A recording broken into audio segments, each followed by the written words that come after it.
Hi, welcome back to my channel, or welcome if you're new here. I hope you're doing well today.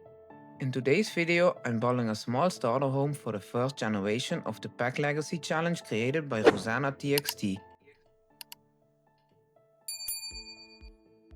If you're not familiar with this challenge, it's a legacy style challenge where you play through every single Sims 4 pack.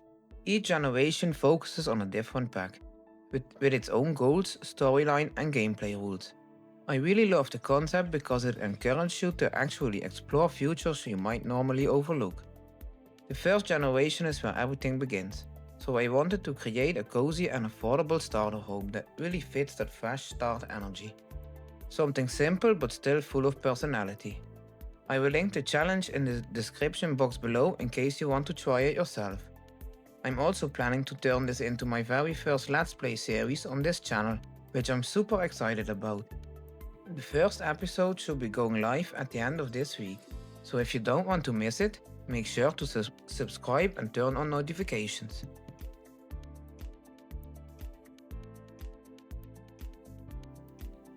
For this build, I didn't use any inspiration pictures or reference. I really just went with the flow and built whatever came to mind. The only thing I knew before I started was that I wanted it to be a normal size starter home. Nothing too big or unrealistic. Just something that feels achievable for a first generation sim.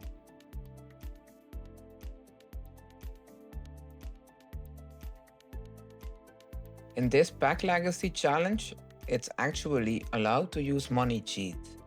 But I really want to challenge myself and try not to use any cheats at all.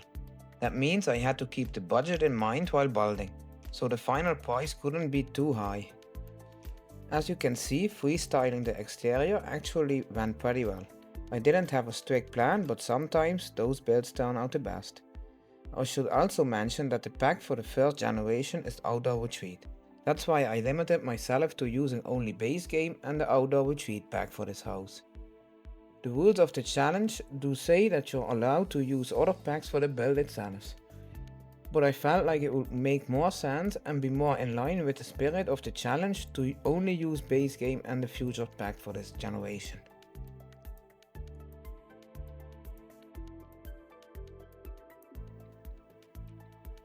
For the backyard, I already knew from the beginning that I wanted it to feel very nature focused.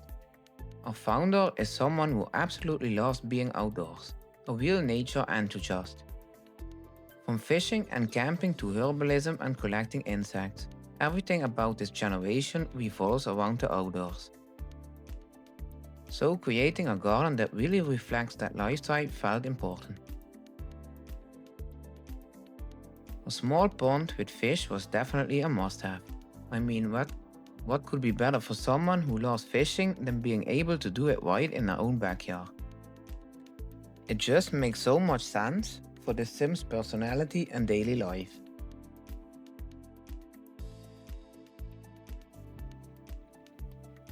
I actually love how this little pond turned out. It adds so much charm to the garden and makes it feel more alive. I can totally imagine sitting here on a warm summer evening, just relaxing and enjoying the peaceful atmosphere. Although, I have to admit, I'm definitely the type of person who runs away the second I see bugs or bees, so maybe I'd admire it from a safe distance.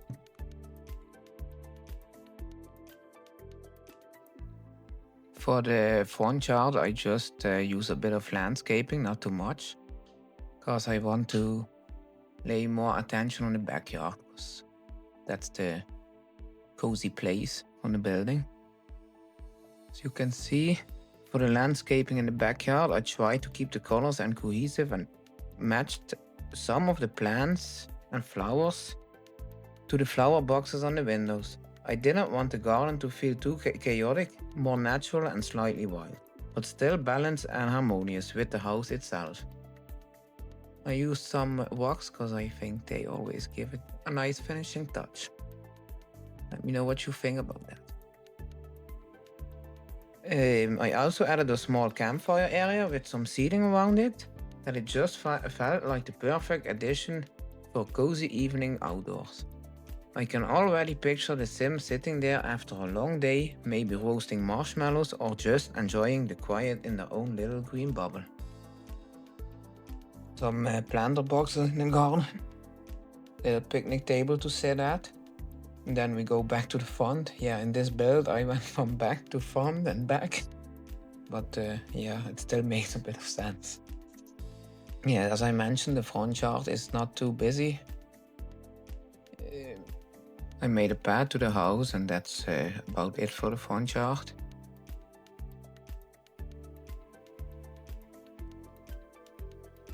Some stones on the side for the finishing touch. And then I saw that upstairs part of the house was a bit too small, so I made it a bit wider. And then I started to struggle with the floor plan.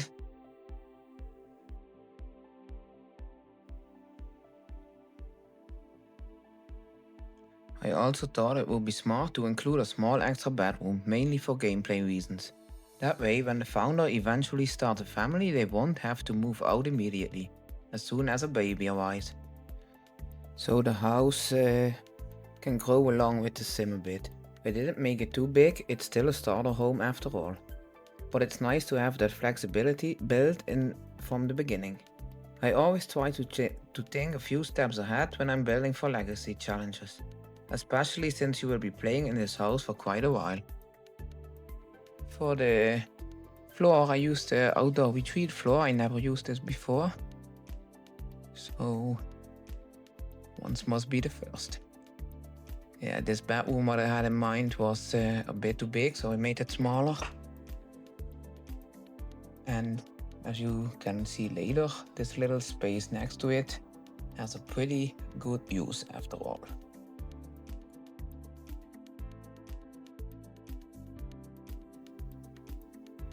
When it comes to cluttering a house, I still think it's harder when you use only base game and outdoor retreat. I miss my kids, but it doesn't need to be overly cluttered because we will play in it and it will get more while playing the game. A little kitchen, just figuring it out. But I think it worked out. It isn't too big, but yeah, we start here with 1.7, so it's fine. Next, we move on to the living and dining area. For this legacy challenge, I decided to start with a male sim. Normally, I almost always begin with a female founder, but I wanted to switch things up this time and do something different. I actually kept that in mind while decorating this space. I imagine that this sim isn't someone who cares too much about lots of decorations or overly styled rooms. So I tried to keep everything fairly simple, but still cozy and inviting.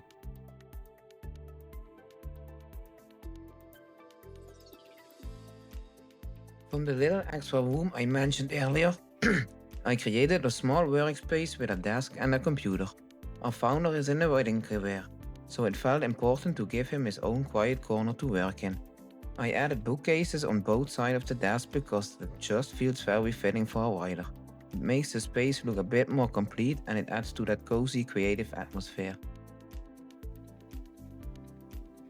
Then I added some mounted fish to the wall because I think that would be fitting for a fisherman. And I started to clutter up the kitchen a bit, so it still looks a bit like it's a lived-in kitchen. I didn't use too much because we need space to prepare food. Yeah, and this build, like I mentioned, I went from there to there because now I go back to the kitchen to add some more. But after this, I will go room by room, I swear. Or at least I'm gonna try. I placed one more mountain fish, but the rest of the space I leave open for the for the fish we're gonna catch. Okay, maybe I'm not going room by room from now. But I just had to finish up the kitchen a bit more and place some lights. And then I noticed the empty wall in the kitchen too, so I placed some cabinets there with some plates and stuff.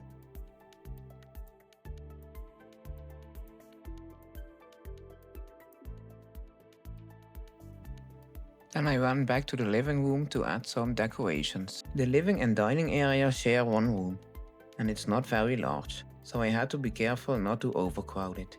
In smaller spaces like this, too many decorations can make everything feel chaotic very quickly.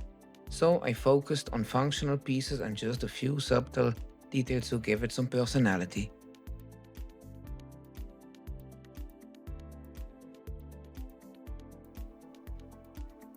And pillows. I always need pillows in all my living rooms on the couch. It's given that little extra lived-in look, in my opinion.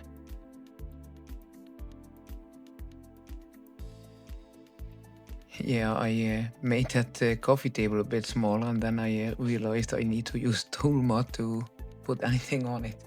I placed some more books, cause yeah, we are a writer.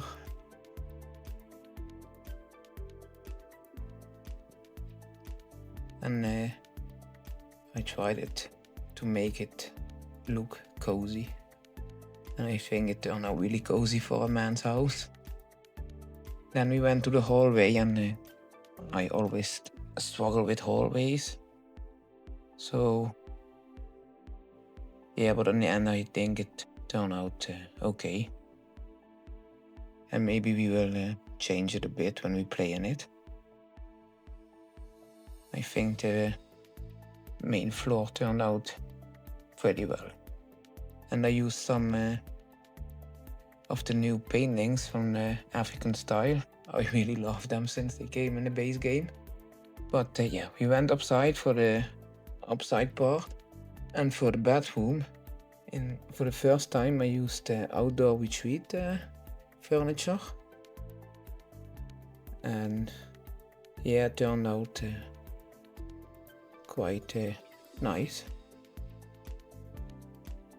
It's just a simple bedroom, but what does a man need? And of course we need a chair, but because I don't use laundry day or stuff, I didn't put laundry on it, because we all have the chair in our bedroom, I guess.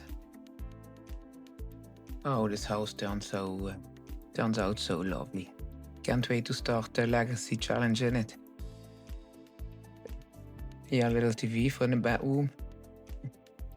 Now we move on to the bathroom, the ensuite bathroom. Just a simple little thing with a bar, a sink and a toilet. Not much fancy stuff, but just as normal. From the little room I will use in the future for nursery, I put some fitness gear in it and some camping stuff that he has stored there. And yeah, that's about it for it. I think I placed some more stuff around and in the hall upstairs. Yeah, I found this outdoor retreat statue. And yeah, I must place it, I don't know why. But it was too big for there, so I did it downstairs. And with that, we've come to the end of this build. If you enjoyed this video, don't forget to leave a like and subscribe to my channel if you'd like to see more content like this. Thank you so much for watching, and I will see you in the next one. Bye!